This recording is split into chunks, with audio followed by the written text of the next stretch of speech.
Hello, friends. Welcome to the Logistics of Logistics podcast. My name is Joe Lynch. Thank you so much for joining us today. Today's topic is vendor flow, better communication for trucking teams with my friend Eric Rodriguez. How's it going, Eric?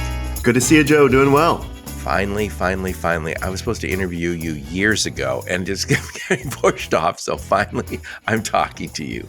Well, not pushed off. We were just waiting for the right time, and here we are. It's the right time. Exactly.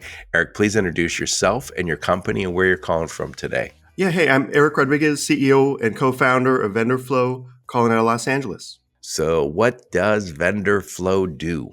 Well, a lot, but in unified communications for trucking fleets is our focus that we'll be talking about today. So looking forward to get into it. So you say unified. What is that? What are you getting at there?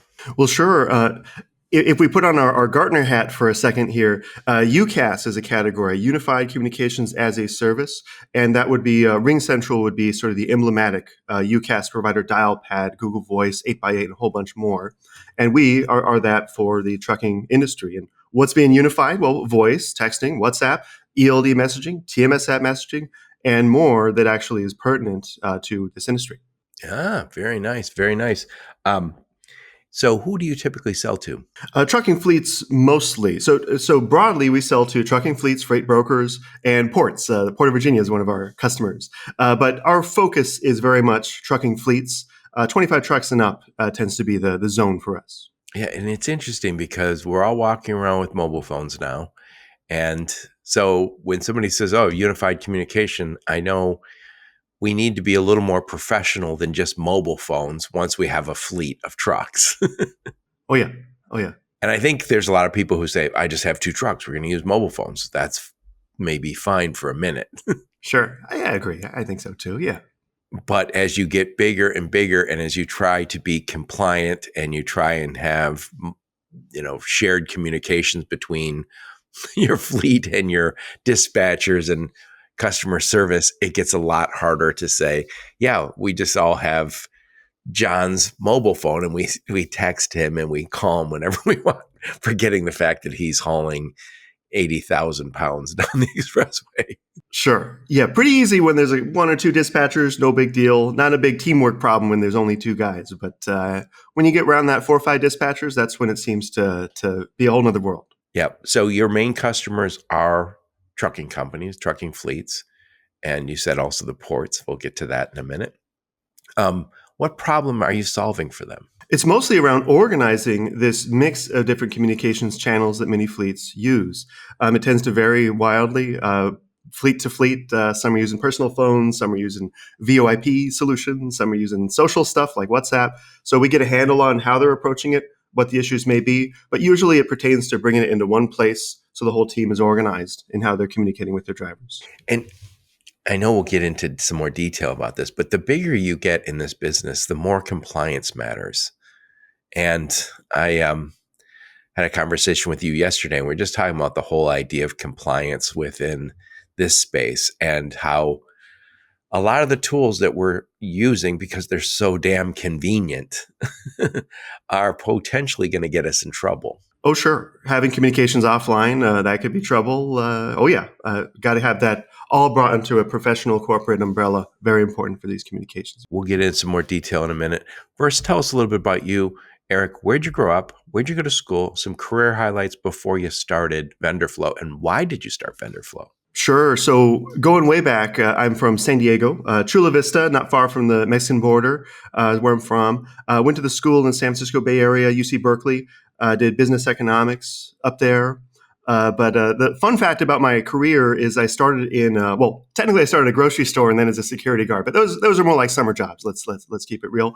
But in my early 20s, I worked at a very high-end restaurant, a Michelin star restaurant up in San Francisco. And it taught me a lot. It taught me a lot being in that type of environment because they mean it when they mean high standards. And there's a lot to learn. Learning how to treat people with service, there's a lot to pick up. I recommend it to anyone to work at a restaurant for a little while. Oh yeah, I did a lot of food service when I was a kid, and not at a Michelin star by any stretch. But yeah, you're absolutely right. Learning that customer service, and I think it's even more important today where a lot of young people and old people too, who am I kidding, have their phones stuck in, are their face stuck in a phone all day. And I think you become less, less empathetic, less, you don't notice the little things that you're supposed to. Of course.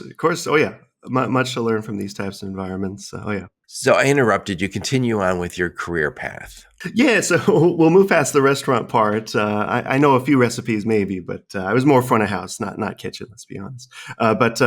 So after that, by virtue of being in San Francisco, to be honest, it was relatively easy to bounce over to a tech career. So I went on www.craigslist.com and looked for jobs, and there was some venture-backed tech startups that were hiring, and I just kind of came in as a spreadsheet guy, for lack of a better word, to do general analysis. But that's how I got in, and I got into more of a product management career over time, product management that is, and learned a little bit about coding, just a bit. I could make a simple website. I wouldn't say I could make a full application, no. But through that, I eventually came down to Los Angeles about 10 years ago. Been working at venture-backed tech companies ever since. But my introduction to trucking and freight brokerage was in 2018. I joined Next Trucking, which was of the generation of the sort of digital freight broker type companies. I was charged with helping to build their TMS, as well as they had a mobile trucker app. And that is kind of where we get into the vendor flow story, if you want me to dive in right now. Yeah. So, there's this mobile trucker app, and we found that it was pretty difficult to get truck drivers to install it, to use it reliably, to log into it. A whole lot of friction there for booking shipments, sharing location, sharing proof of delivery, all these things. Be clear, you're asking them to download an app onto their phone? Yeah, asking truck drivers to download an app. And the app sounds like a great idea because, just hey, you run your whole business right here. All the loads are here, blah, blah, blah. No problem so far. But, when there's 25 other companies that are also saying download our app, that's when it gets a little app tough. Fatigue. Very much an app fatigue story was the genesis of all of this. And then, it begs the question, if 25% of the time the trucker is playing ball and they are using the app, what are they doing 75-80% of the time? Well, they are doing SMS and WhatsApp and WeChat and Facebook Messenger and all these other channels that are convenient and natural and familiar to them. That's what we observed. And in our broader research, we further validated this across the broader industry. Most fleets and brokers are just equipped with generic kind of offline, what I call shrug communications solutions. Maybe it's Google Voice, maybe it's using their personal phones to text with the drivers, maybe it's WhatsApp, but it's not tied to their logistics systems, their ELD, their TMS. So that's the opportunity we saw, and we've been driving down that for several years now. Yep.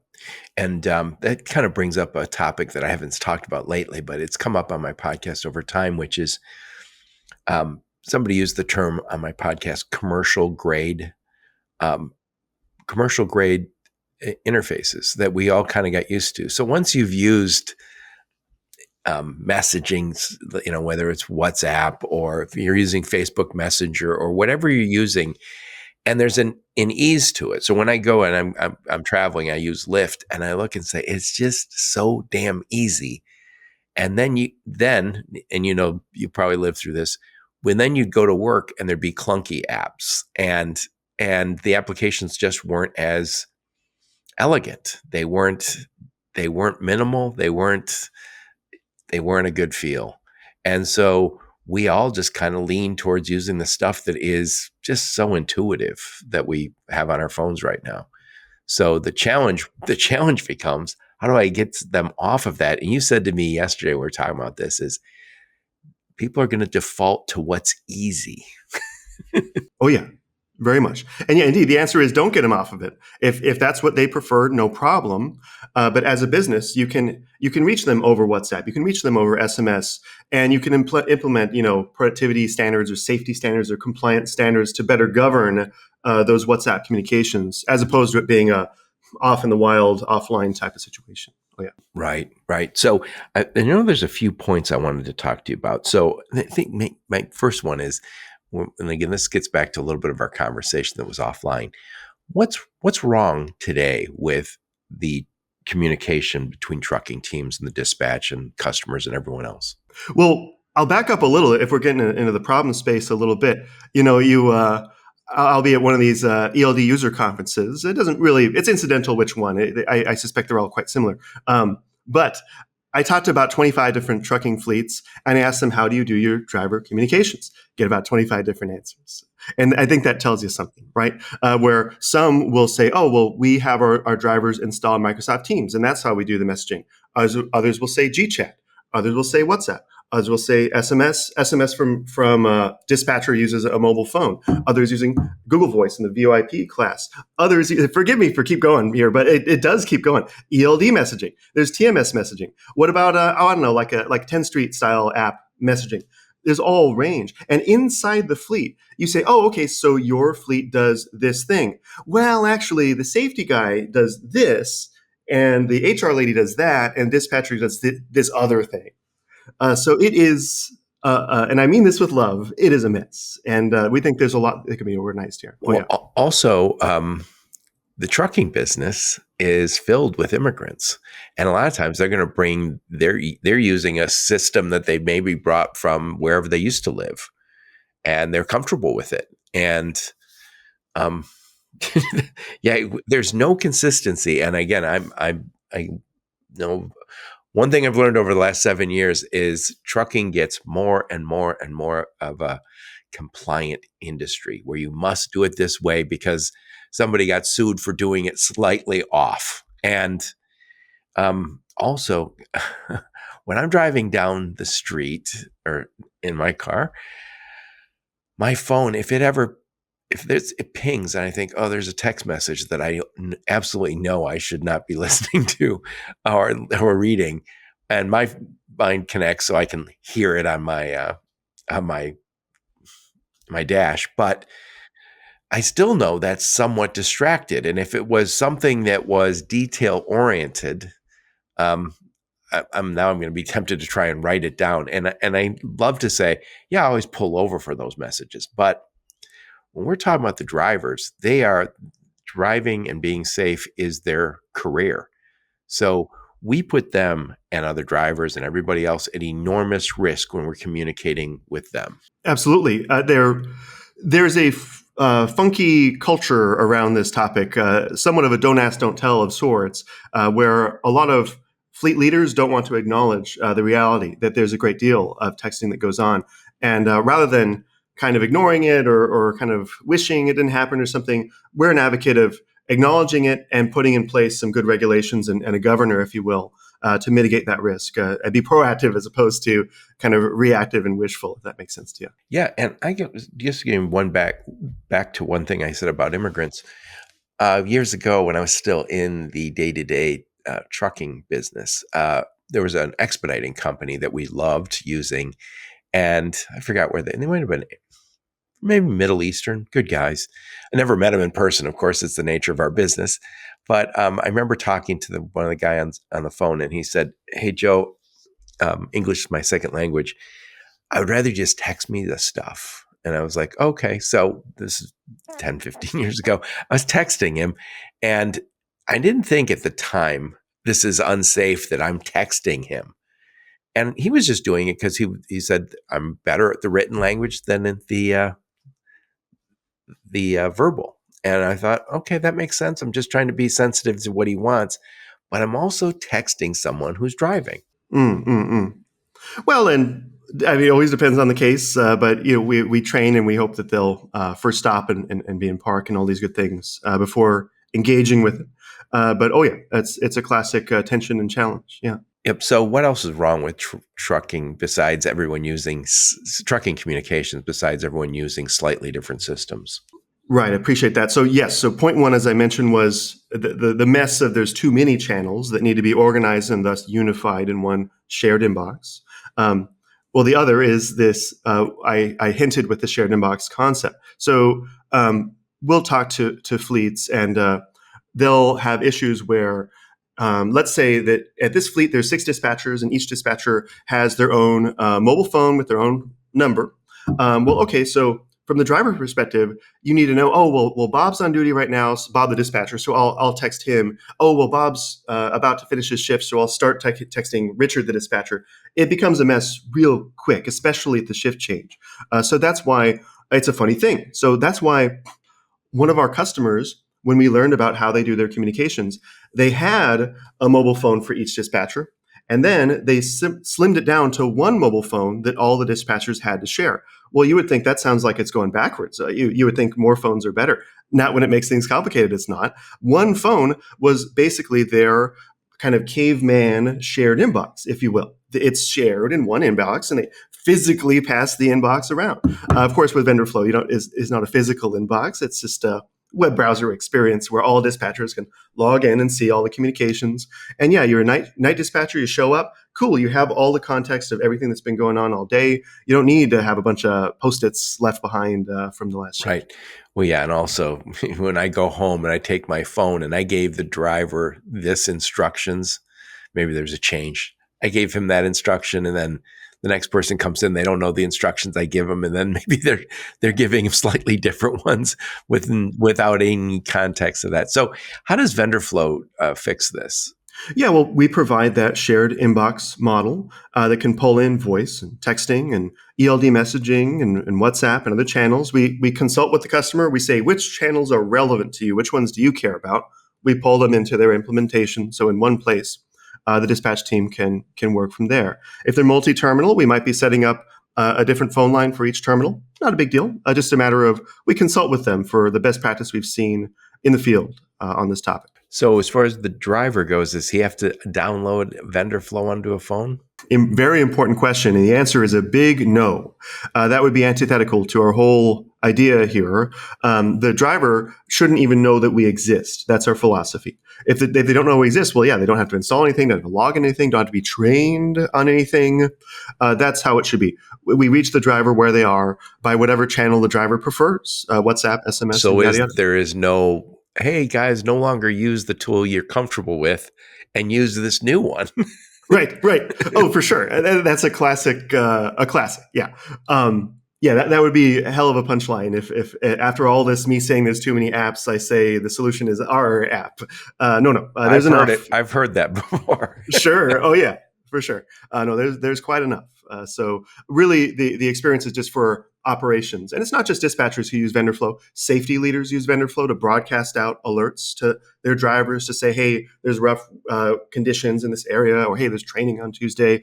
HR folks use it. Recruiting folks use it as well. But mostly it's dispatch is definitely going to represent the most of our users. Right. So how does this, I mean, I think I know the answer, but I'm going to ask you to be very detailed about this. How is this safer for fleets and teams? Sure. So when we talk about the safety issue, well, let's first enumerate there's 3 safety-related topics that we've picked up from talking with our customers. One is the obvious one, the texting and driving, distracted driving risk. Another is waking drivers while they're resting or sleeping.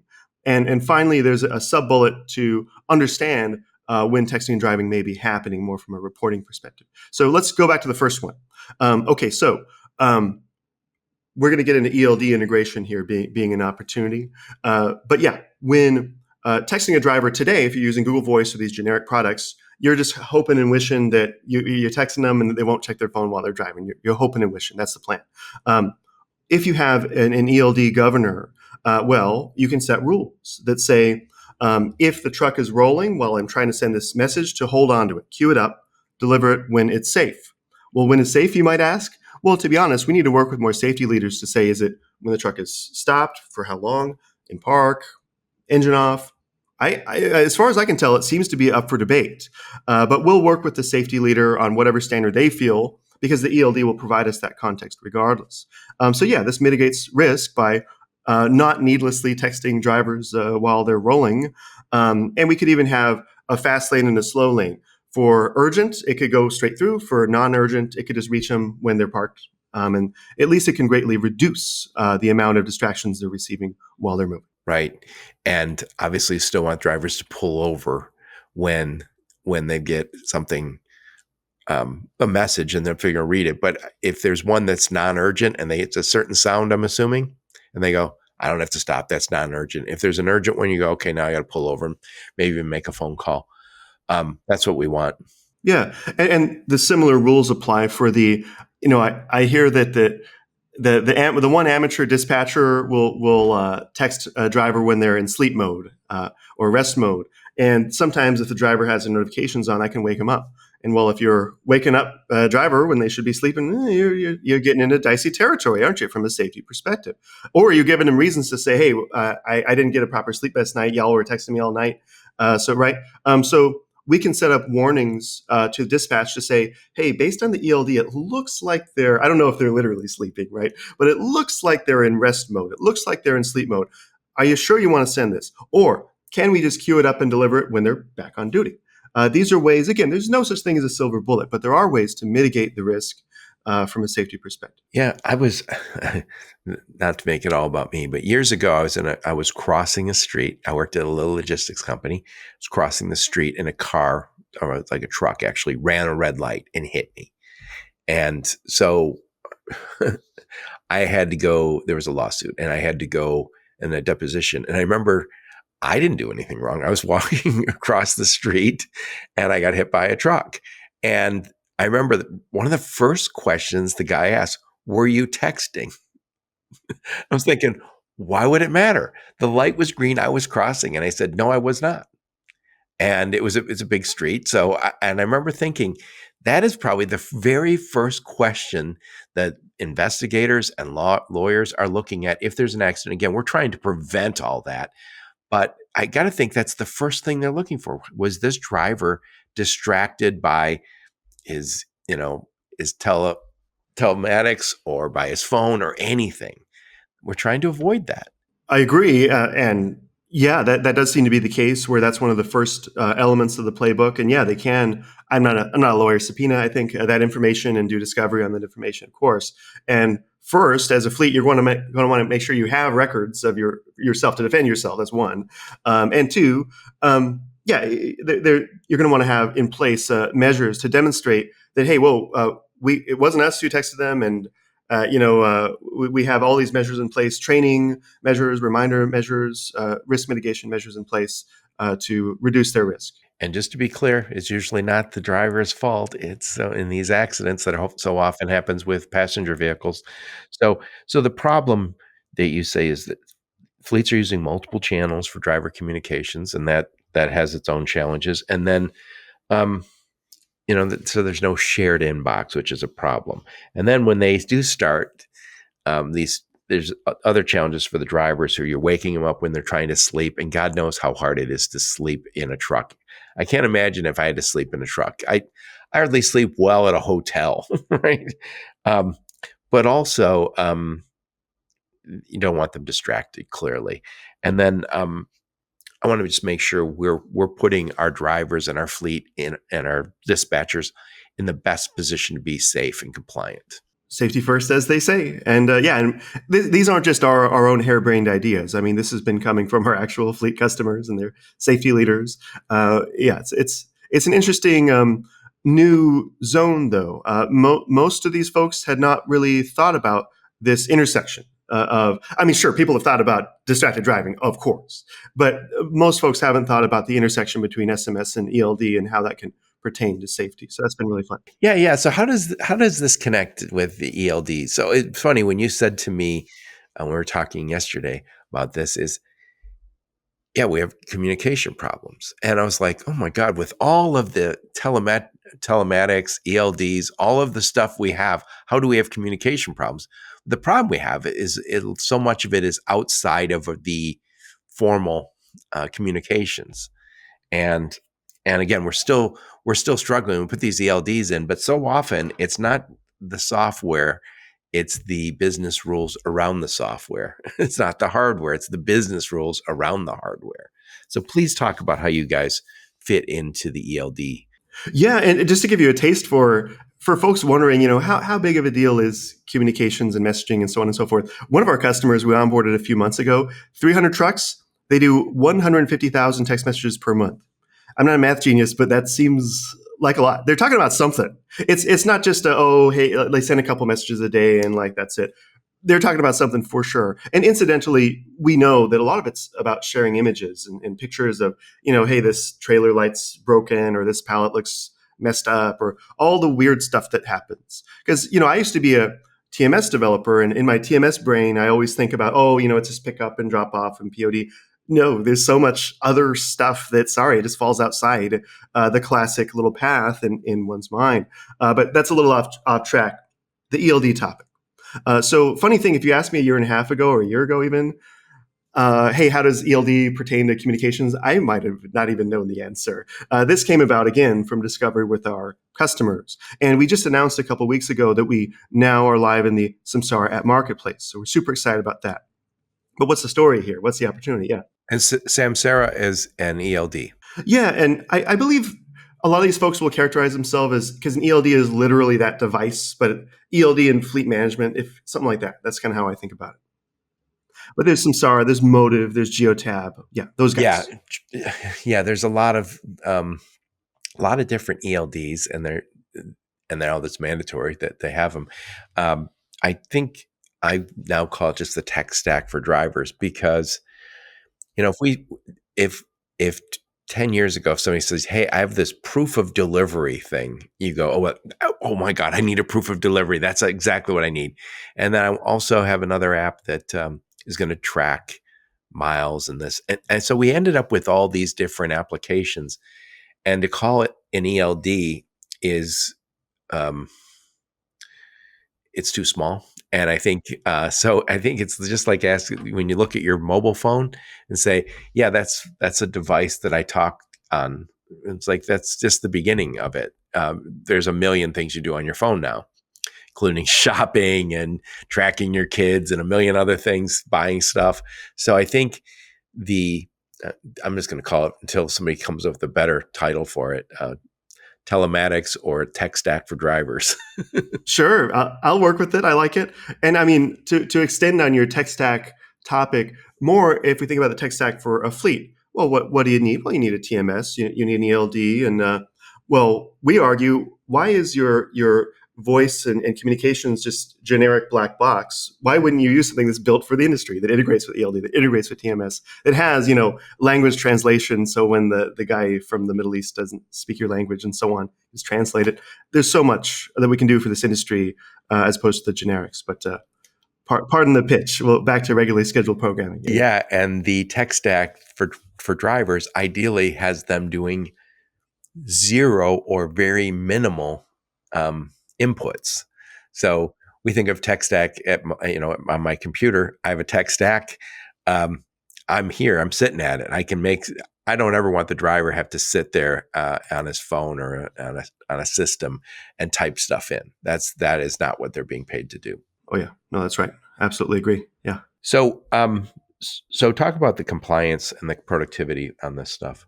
Yeah. Well, if I may get back to the broader, I dodged your question that I wanted to answer, the ELD topic more broadly. How do we connect with them? And yes, I'll touch on how it intersects with compliance, how it intersects with productivity. There's a number of ideas that have come up from our customers that we've been rolling out. We already talked about the safety ones, right? The don't send them a text if they're rolling. Okay, that we're good there. Check, move on. But as a dispatcher, you're talking to your driver in your communications interface. Well, wouldn't it be better if you had from the ELD the driver's hours of service, the driver's current location, the driver's on-duty off-duty status? Get just some a little context. Not rocket science, just a little context. Now contrast that against Google Voice or Ring Central, all these other things. They don't have that. And it's funny, the simple things are what make people happy sometimes. And that's been big for the dispatchers. Yeah. So if I'm communicating and I want to communicate with my driver and say, hey, I'm going to call the customer and say you're going to be an hour late. And then I look and I notice, oh, you're running out of hours and 15 minutes. No, you're going to be a few hours late, or whatever the proper message is.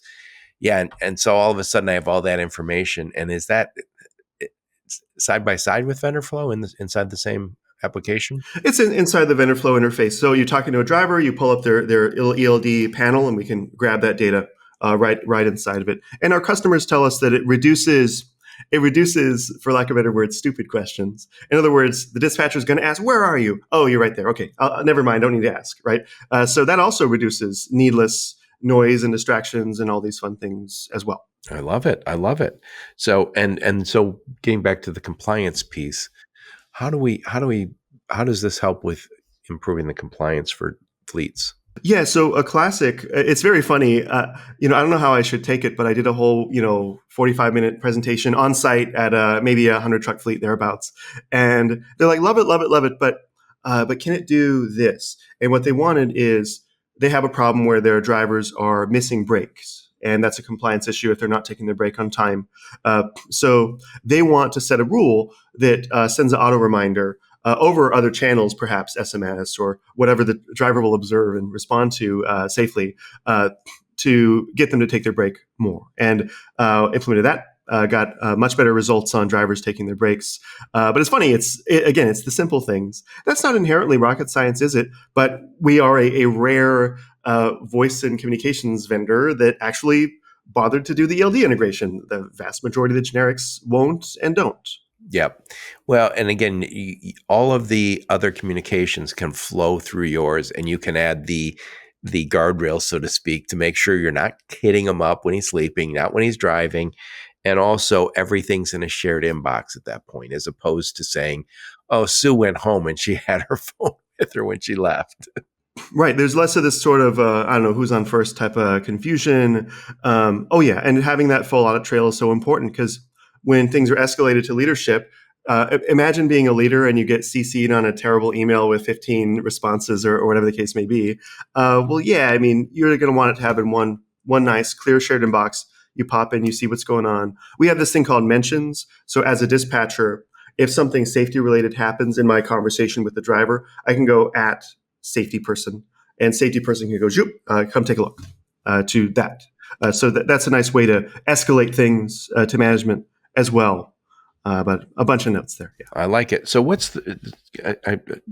we talked before we hit the record button about some future opportunities with what you guys are doing in this space.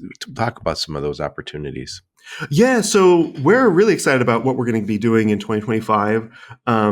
We'll be going deeper into ELD integration in a couple ways. One, in that, well, we got Samsara, but we're looking at Geotab, Motive, Platform Science, and others as well this year. That's kind of a horizontal.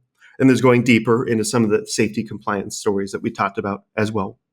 Beyond that, we do want to reconcile ourselves against this new wave of sort of AI technology.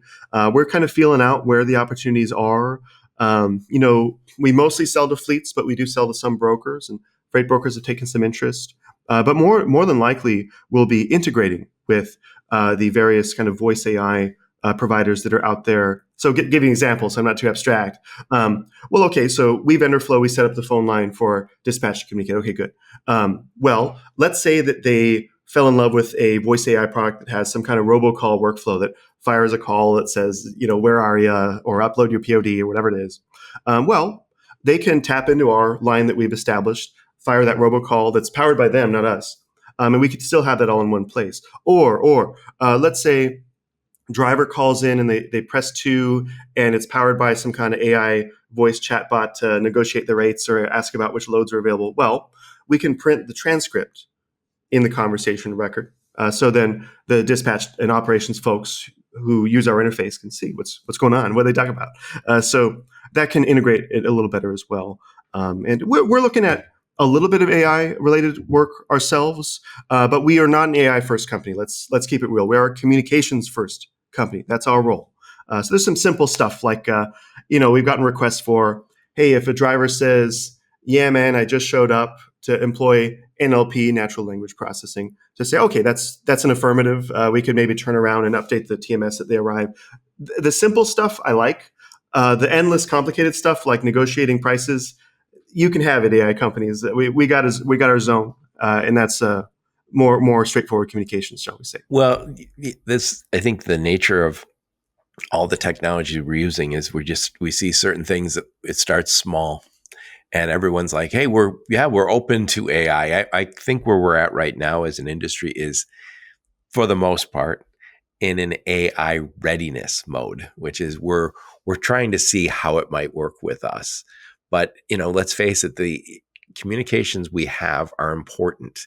So I don't want an important message interpreted by AI in the wrong way and communicated. And that's again, we're trying to be more compliant, not less compliant.